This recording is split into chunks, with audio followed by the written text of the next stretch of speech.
দেশপ্রেমিকরাই বাংলাদেশ আগামীতে পরিচালনা করবে ইনশাআল্লাহ।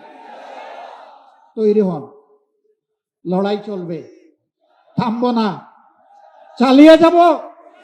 জনগণের অধিকার আদায় না হওয়া পর্যন্ত জীবন যাবে, কিন্তু মাথা নত করবো না ইনশাআল্লাহ। আজকের এই সমাবেশ থেকে আমরা আরেকবার প্রতিজ্ঞা নিলাম, ইনশাআল্লাহ জুলাইকে সম্মান করব, বুকে ধারণ করব, জুলাইয়ের সাথে বেঈমানি করব না। আর জুলাইয়ের সাথে যারা বেঈমানি করবে তাদেরকে ছাড় দিয়ে কথা বলা হবে না। বিশেষ করে যুবকদেরকে অনুরোধ করব, তৈরি হন। বলবেন আর কতবার জীবন দেব? দেশের জন্য যতবার প্রয়োজন আমিও তোমাদের কাতারে দাঁড়িয়ে বলছি, আমিও যুবক, জীবন দিতেই থাকবো ইনশাআল্লাহ।